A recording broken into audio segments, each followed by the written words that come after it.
Hello everyone, today is the first class of the summer course of Translation 1. Welcome back.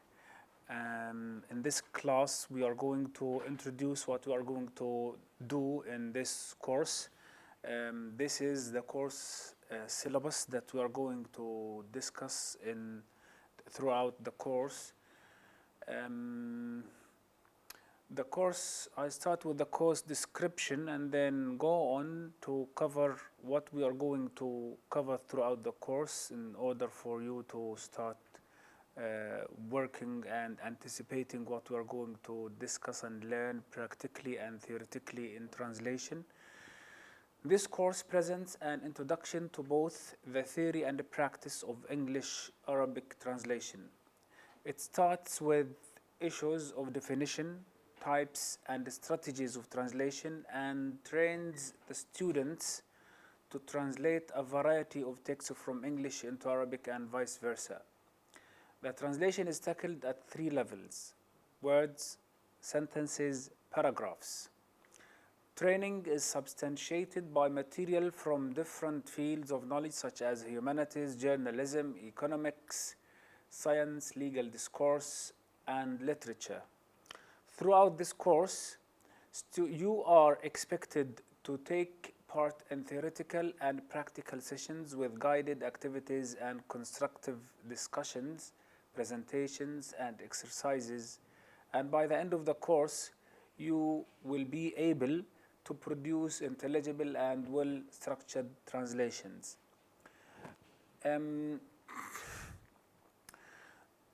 What we're going to do, as I've mentioned, we start with what translation. You are going to learn what is translation. Translation is the transfer of meaning, or is it the transfer of ideas? Is it the transfer of meaning? Is it the transfer of linguistic items, a wave cultural dimension of the word, etc., etc. These are the things that also another category of types. You are going to learn what specialists in the field call subtypes, like literary translation, technical translation, legal translation, medical translation. You need to learn the nuances or the slight differences between these subtypes of translation. You will also start with the words. The words for the language, like the limbs for the body. You cannot use the language without understanding the dynamics of words in use. After we finish from how to deal with translation at word level, of course, you are going to study synonymy, philosomy. Also, you are going to study the modal verbs. What is the difference between will and shall and might and must? All these things are subsumed under word. Sentences, here you will be trained to translate sentences. With sentences, you pay attention to more than words. You pay attention to the structure of the sentence, to the punctuation of the sentence, whether it's short, whether it's lengthy, how you deal with a short sentence, how you deal with long sentence, how you deal with 2 short sentences and the possibility of merging them into one sentence in Arabic, or dividing a long sentence in Arabic into short sentences in English. After you learn how to deal with sentences, we move to paragraphs. Paragraphs are a bigger segment of language than sentences. First, you start with the word. Second, you learn to deal with sentences. Third, you learn to deal with paragraphs. It is as if you start with building a room and then a series of rooms. This is the sentence. The paragraph is like a small house. Of course, you leave the tower for a lengthy text, like essays, like books. Okay?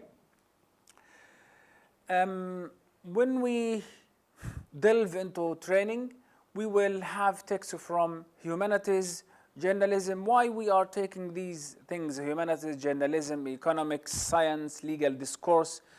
Each one of these subtypes or genres has its own characteristics. Of course, they all use language, and they all use structures and grammars of the language. But again, there are these nitty-gritty details that distinguish each genre from the other. Okay, we will learn certain bits of the differences between these subtypes or subcategories of translation in order to prepare you for translation 2. Throughout the course, what I want you to do, what do I expect? You are expected to take part in theoretical and practical sessions. As a student, you need to go home, you need to sit down and do your own studies. What translation is, what are the types of translation, what are the strategies of translation. We are also going to differentiate between strategies, procedures, and methods. It's very good to use theory that enforces your own decision. Why theory is important? Theory is important because it enforces your translational decision. Instead of haphazard decision, your decision is supposed to be based on a theoretical background that informs your process of translation. Okay? And also here in theory, we will talk about translation from different angles. Is translation a process? Is translation a product? These are very important for you to start with in order to form a good, full picture of what you learn in translation. Translation is not as simple as people might think from the face of it. Okay? Why theory and practice should be combined? Theory and practice are important simply because you are expected by the end of this course to be able to produce well-structured product. That is the translation. You need to revise your own grammar, what you learned in grammar 1, grammar 2, writing 1, writing 2. All these are important prerequisite courses for translation 1. One main thing before we go to the breakdown of the weeks.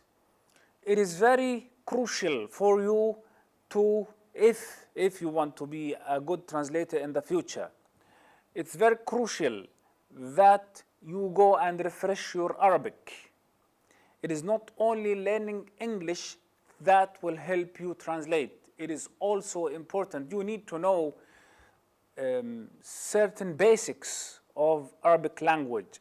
You need to know the mubtada, the khabar, الجملة الفعلية, الجملة الاسمية, the differences between both. It's good to have an Arabic grammar book on your desk and start learning. It's good also start refreshing. Sorry, you've already learned a lot in Arabic. You need to make sure that when اسم منقوص comes across your translation, not to commit the mistake of adding the ya, like muhami, the ya in muhami, while there must not be a ya, because it is marfu' or majroor. Okay? For the textbook, in this course, we are going to rely on Professor Hassan Ghazala book, Translation as Problems and Solutions, but this is not the only book that we're going to focus on. The main thing that I am going to use is the Moodle, okay? What is uploaded for you in the Moodle is the most important thing. And these talks as well, these classes. From this book, which is the title as, in other words, a course book on translation that is written by Professor Mona Baker from the University of Manchester, I am going to borrow certain aspects such as strategies of translation, equivalence at word level, equivalence at above word level, equivalence beyond word and grammatical level. And also, by the end of the course, I will touch upon the aspect of ethics in translation, which is the last chapter of this book. Okay? So these two books are important, Professor Hassan Ghazala and Professor Mona Baker's book. Now, I go for I've mentioned that the handouts and other translation material provided by me on the Moodle mostly will be waiting for you in addition to this course outline. The objective of this course is to provide an introduction to translation which acquaints the students with main issues in English-Arabic translation and offers insights into how both languages behave in translation. I always see that we live in a sea of translation. Most of the words, or a good number of the words that we use in our daily life, are basically translations. Or they were before in Arabic lexicography or dictionary, but they gained new shades of meaning due to translation. The word watan, for example. Watan, with the current meaning, only emerged in the 19th century at the hands of Butros al-Bustani. Al-Jarida, for example. All these are translations. Al-Jarida, Watan, Harb Ahliya. These are all translations, but of course, they were before in the Arabic dictionary, but they gain these new meanings. We will come to this. So this is very important to refresh your memory, to refresh your Arabic dictionary, so that you start looking at the language from a different angle, from the translation perspective. The course will enable you to sufficiently identify translation strategies such as translation by addition, translation by omission. It's good to know that there is a translation by addition. You add certain words in order to produce a coherent, intelligible text in Arabic. Translation is not a rigid process that you have to follow every nitty-gritty detail in the source text. On the one hand, you have to follow the nitty-gritty details of everything in the source text. But on the other hand, there are details sometimes need either to be deleted because they are irrelevant or they interrupt the coherence of the target text. Of course, we will use the source text and the target text. The source text is the original text, the English or the French or the Persian text. The target text is usually the language to which the text is translated. Okay? The target language is Arabic. So the course will enable you to sufficiently identify translation strategies that help you handle translation. For example, when you come across the word biology, whether to translate it into biologia or علم الأحياء, translation strategies will help you define or pinpoint your choice. Are you going to translate it by Arabization, or are you going to transfer the meaning? It is good to know that Arabization is part of naturalization. Naturalization is a translation strategy where you take the whole word and place it in your own language. Biology. So biology naturalized into Arabic as biologia. People who insist not to naturalize the word biologia, for example, will insist on saying علم الأحياء. So this is a strategy, naturalization I mean, and translation is another strategy. Okay? So what are you expected to learn? The outcomes. You will be aware of the basic differences and similarities between certain issues of Arabic-English translation.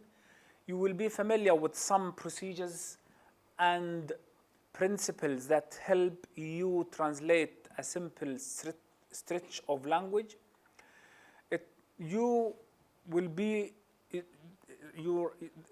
The course will reinforce your linguistic competence in both languages so that you can use your own linguistic repertoire.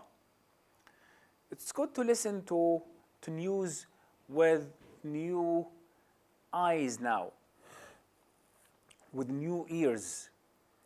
Most of the news today produce translated material.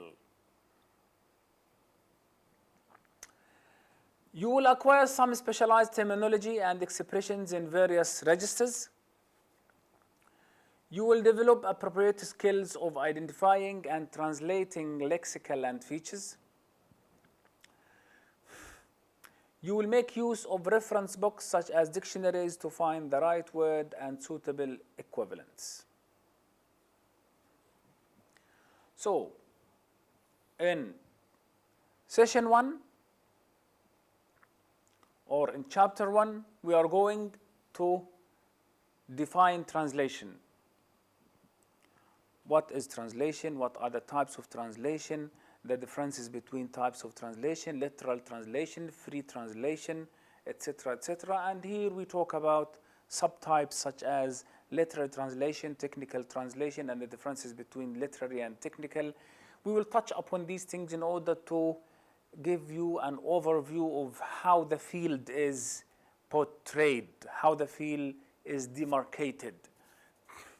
In chapter 2, we are going to study translation strategies. As I have mentioned earlier in this talk, you are going to learn how translation uses borrowing, for example. You borrow a word because it doesn't exist. The concept doesn't exist in your own language. This is why you remove it all. You borrow. This is called borrowing or calque or even naturalization. A lot of translation strategies. You translate sometimes by paraphrasing. A word is so complex. You cannot put it in the language in Arabic. You cannot borrow it in Arabic. You cannot naturalize it in Arabic. Then you only paraphrase. Okay. We will take the strategies from Professor Baker's In Other Words course book on translation. You can start looking for these. There are 7 translation strategies that professional translators used, and this was observed by Professor Baker in her seminal book, In Other Words. You can find them in page 28, I think. Okay? Each time we take simple exercises. In chapter 3, we will focus on the word. Synonymy. What is synonymy? Why synonymy is important? Why sometimes you need to translate know into يعرف and sometimes into يتعرف? When you hear somebody saying Baghdad is an old city, but it is not ancient. What is the difference between old and ancient? These are synonyms. Synonymy will help you untangle or resolve this problem because it happens. Okay? Somebody is transforming from an enemy to a foe. Foe, F-O-E.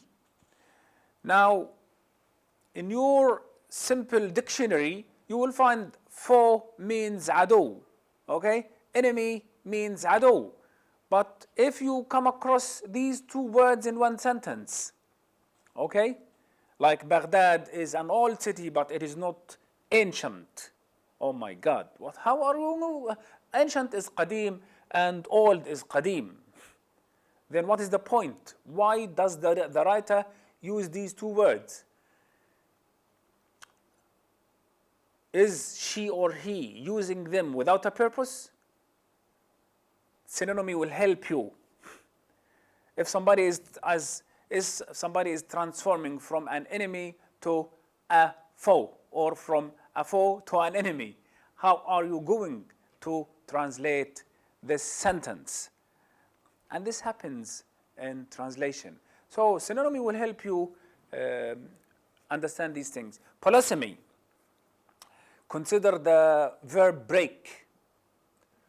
Break can be as versatile as any other similar verb.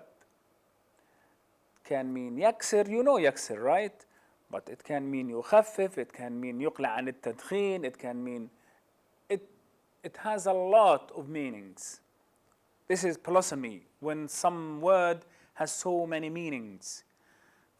Are you going to translate it right away into يكسر whenever you see it, or you will take into consideration the idea of polysemy? Polysemy will open your eye onto the fact that, no, step back and reflect.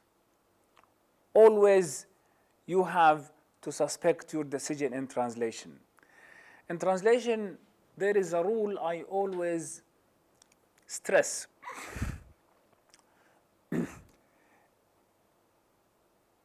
Check the word you know twice.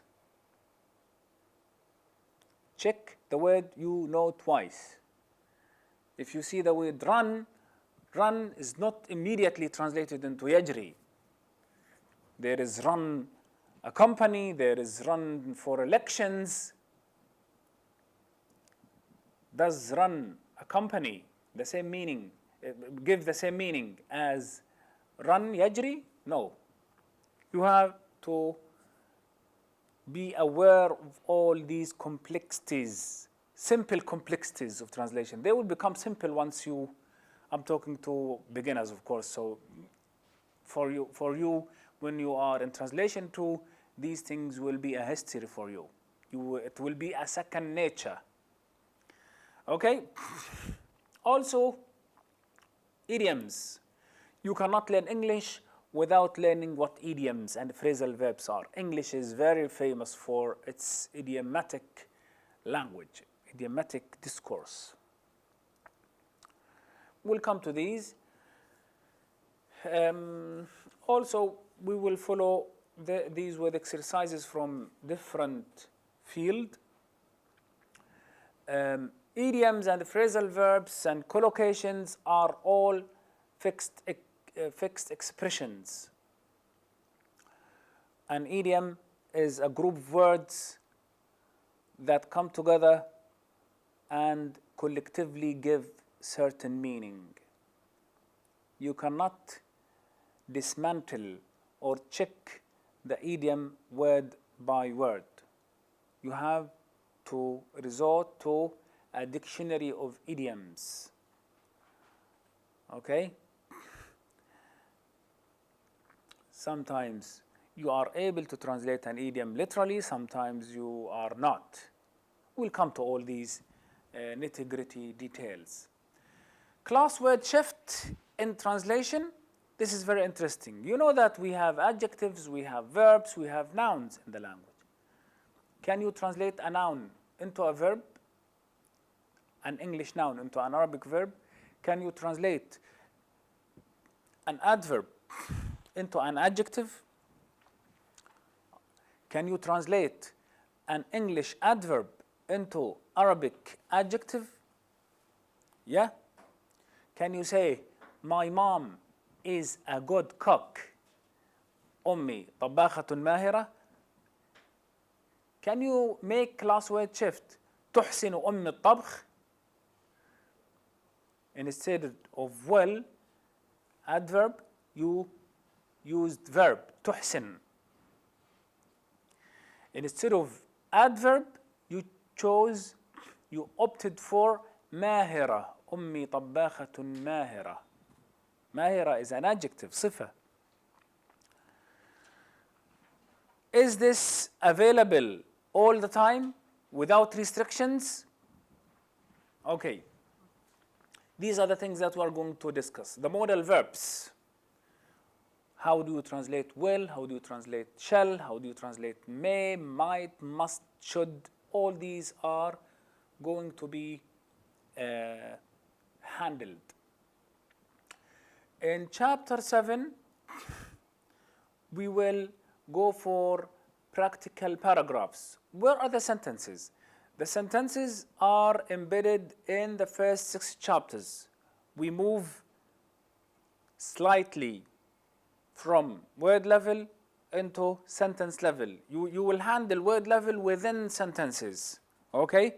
But we will wait until chapter 7 until you are a little bit fully fledged in translation strategies, understanding translation dynamics, and we will go for practical paragraphs. Okay? Here we will start talking about cohesion and foregrounding. Why cohesion is important? What is cohesion? Is it just to translate something without paying attention to the overall form and image of it? How do you punctuate? How you make consistent grammatical decisions? All these are related to cohesion. Foregrounding is the salience, the importance. Okay? We'll come to this because we are a little bit pressed for time.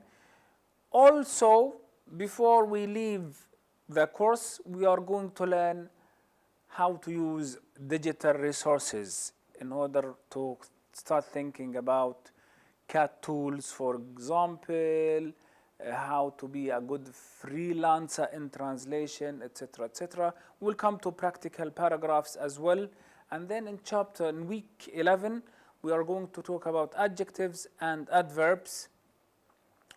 In week 12, I need to adjust this to the 7 weeks so we can compress each 2 weeks into 1 week here in the summer.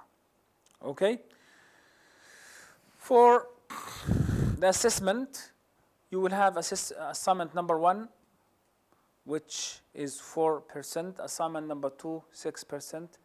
Extended translation task is 10% attendance and class participation, including quizzes, 20%. And then you have bonus, it will be 5%, and midterm exam will be 20%, final exam will be out of 40%. I want you to go home now, or let me adjust my language, to open your Moodle and look for the course outline. Please make sure that these course policies are very, very important. At Al-Aqsa University, we take course policies seriously. Avoid plagiarism when you work, and these are the things that help you avoid plagiarism. You can cooperate, you can refer to digital resources, you can consult experts. But again, we want your own work. We want your own personality manifested in your work. Please look at the definition of plagiarism and these examples of cheating in order not to commit mistakes that make you lose marks or even lose the whole course. It's very important. We wish you good luck and thank you for today. Before we leave, I want to give you an exercise that we are going to discuss next time, okay?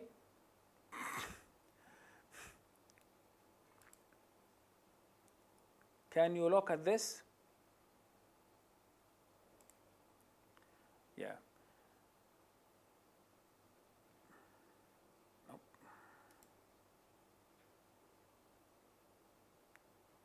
Yes.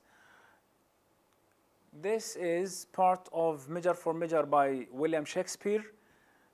Take those lips away that so sweetly were forsworn, and those eyes the break of day, lights that do mislead the morn, but my kisses bring again, seals of love, but sealed in vain, sealed in vain. Have a look at them. Don't try to translate them into Arabic, but try to understand them, okay? And for now, thank you. Good luck and see you tomorrow or see you next time. We're going to start with the definition and types of translation. Goodbye.